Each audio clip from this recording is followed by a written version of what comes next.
Hi, my name is Krista Alquist, and this is my presentation for weeks 10 and 11.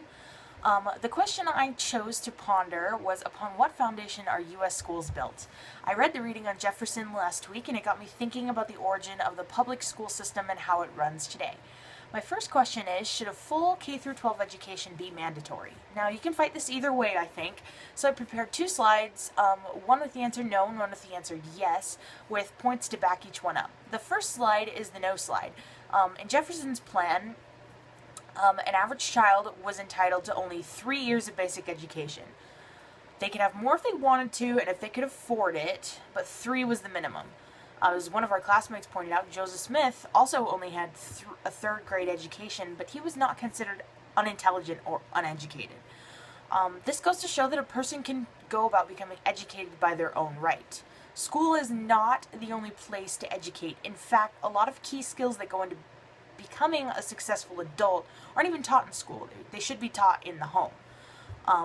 The final point is the importance of agency. Society provides the opportunity for a full K-12 education, and the students decide if they want that or not. Some may argue that teenagers, young adults can't decide for themselves because they are too young, but in the church, it's taught that children become aware of their actions and their choices at age 8. The next slide is the argument for mandatory schooling. Public school teaches important social skills and allows children and young adults to be among their peers outside of the family.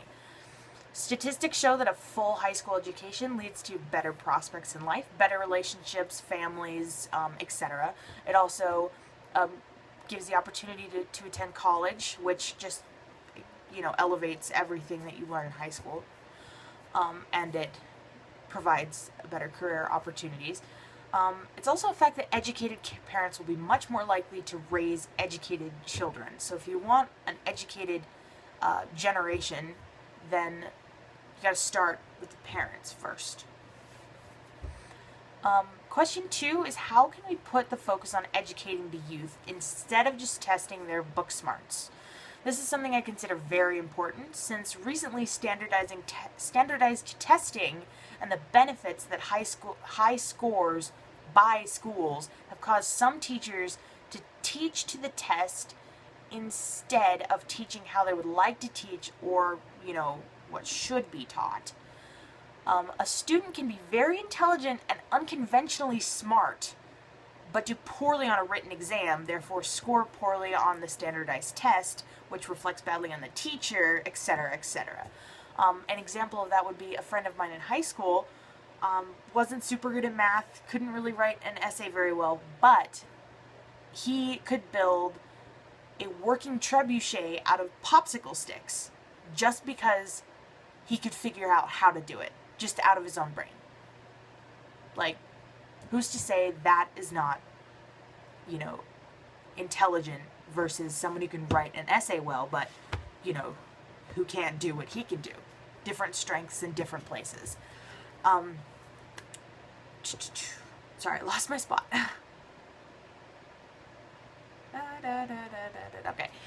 Here are some ways that teachers can help push the emphasis back to where it needs to be.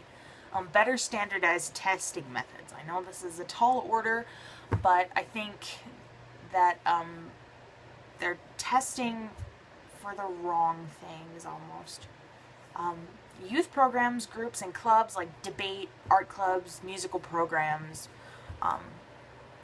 Kids are involved in things. They're learning things when they don't really, at the same time, they don't really know they're learning things, less lecture and more discussion. Pick their brains. Don't just ask questions that they can just look in the book and, spout out the answer. Make them think. I know that's hard. Hands-on projects and demonstrations increase interest and enthusiasm, which, sometimes kids will go home and they'll look things up just because they want to know more, just because they saw something cool at school. They want to educate themselves further. Preserving the arts and curriculums is extremely important. The arts educate on a higher level. Learning to express and to emote is very important when growing up, and leads to a better adulthood. Many arts also include learning cooperation, dedication, a whole nother language in music programs, and the reward of creating something. All right, question 3 read, is there enough emphasis on the importance of history in our schools? First of all, why is history even important anyway? Well, knowing history allows us to learn from our mistakes, it can reveal the truth, and studying history brings other skills into play, like literacy, other math skills, critical thinking, good study habits, etc., etc.